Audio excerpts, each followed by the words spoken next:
Before I kit up and clip in here in the Lama Lab for my first ascent of Alpe du Zwift, I wanted to make sure I was choosing the right tool for the job, or specifically the right bike.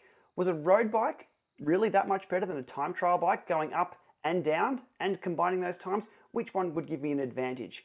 Well, obviously the road bike should be quicker, but we'll never know without seeing the data. So today, that's what I did. I've put some pacer bots to work here in the Lama Lab in isolation, so not to affect anybody else's ride, to get some real data about which bike and which scenario those bikes are quicker in.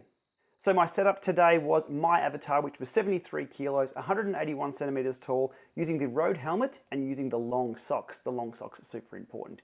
The road setup that I used was the Zwift Aero road frame with the Zip 808 wheels, and the TT setup, everything else the same, absolutely everything, except I was using the Zwift TT, vanilla Zwift TT frame, again with the Zip 808 wheels.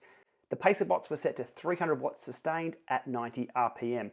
The route that I chose for the test was the road to sky route, which sets us off a little bit out the road, but gets us into the jungle and then hangs a right onto the climb proper. But the timing system is just for the climb itself, so that's what we'll be using today. Cutting straight to the results in increments here. At the 15-minute mark, the road bike had just passed marker 14, so 14 turns to go. It had gained 430 meters of elevation and was at 11.1 kilometers. At the same point, the time trial bike had not quite reached that 14 marker, had gained 424 meters of overall elevation on the total distance of the road to sky route. But more importantly, we see it's dropped back a little bit on the time trial bike there to 11 kilometers only. So at that point, 15 minutes in to the climb itself, it was 100 meters off the road bike. Jumping up to the 30-minute mark now, the road bike is just approaching the 7 marker there, 7 turns to go. It had gained 750 meters of elevation, 14.8 kilometers. At the same point, the time trial bike itself was between the 8 and the 7 marker. These markers do count down.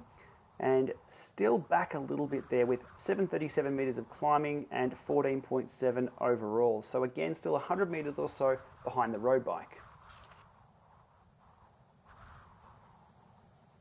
The second last check-in here at 45 minutes, the road bike was approaching the final turn, which is marked as number 1, with 1065 meters of elevation, 18.7 kilometers all up. At the 45-minute mark, the time trial bike had just passed the second last turn with 1046 meters of elevation, 18.5 kilometers, so it had dropped 200 meters back. That's quite significant given the steepness of the climb.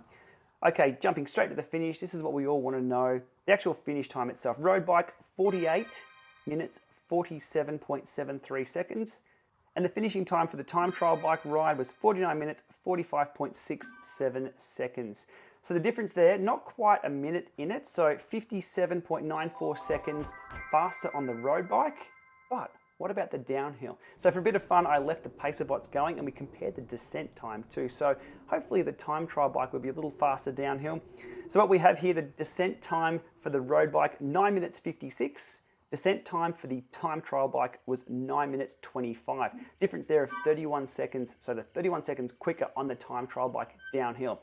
So the quick tip there is ditch the time trial bike if you're racing up and down. There is some gains to be made going downhill on the time trial bike, but the gains going up on the lighter road bike far outweigh that you'll make going down. Now, as for which road bike and wheel set combo are the best for going uphill, I'll link below to Zwift Insider. They've got a great article on that, which tells you exactly what you'll need to hit that KOM at epic speeds. Okay, thanks for watching, and we'll see you soon.